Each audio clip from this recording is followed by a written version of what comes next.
দর্শক এ বিষয়ে আরো জানাতে হিলি থেকে যুক্ত হচ্ছেন সহকর্মী আব্দুল আজিজ। আজিজ, হিলিতে আইন শৃঙ্খলা পরিস্থিতির সর্বশেষ চিত্র কেমন দেখতে পাচ্ছেন, আর এই বিষয়ে প্রশাসনের পক্ষ থেকে কোনো উদ্যোগ নেওয়া হয়েছে কিনা?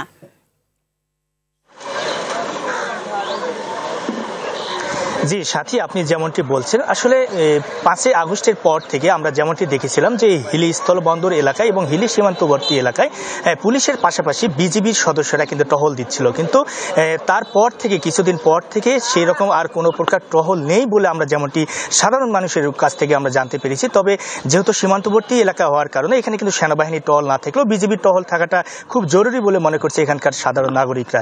তবে আইন শৃঙ্খলা পরিস্থিতি কিছুটা কমতির দিকে বলে মনে করছে এখানকার সচেতন মহল, যার জন্য কিন্তু সীমান্তবর্তী এলাকায় কিন্তু চুরি ডাকাতি ছিনতাই কিছুটা বৃদ্ধি পেয়েছে। আপনি যেমনটি খবরে বলছিলেন যে কিছুদিন আগেও দেখেছিলাম যে একজন প্রবাসীর বাসা থেকে প্রায় 17 ভরি স্বর্ণ এবং 5 লক্ষ টাকা কিন্তু সন্ধ্যার পর অর্থাৎ 7টার দিকে কিন্তু তার বাড়ি থেকে ডাকাতি করে নিয়ে গেছে, এমনটি কিন্তু আমরা জানতে পেরেছি। এছাড়াও কিন্তু একজন পুলিশ সদস্য তিনি কিন্তু হিলির যে সিপি মোড় রয়েছে সেখানে অবস্থান করছিল, তার পুলিশের যে মোটরসাইকেলটি সেটিও কিন্তু চুরি হয়েছে।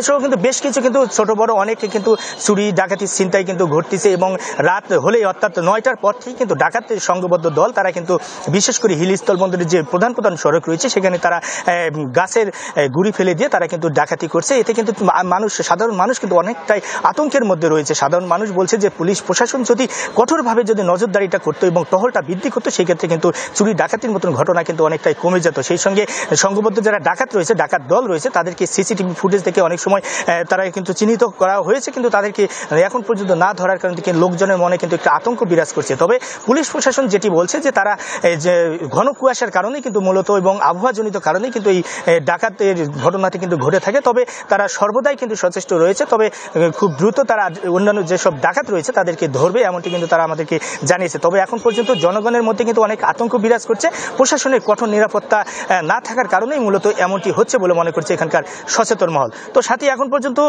কিছুটা চুরি ডাকাতি বেড়েছে, তবে প্রশাসন নজরদারি যদি দেয় সেক্ষেত্রে কিছুটা কমে আসবে। তো এই ছিল আমার কাছে দিনাজপুরে হিলি থেকে চুরি ডাকাতির ঘটনা নিয়ে এবং প্রশাসনের পরিস্থিতি নিয়ে সর্বশেষ। ধন্যবাদ আপনাকে।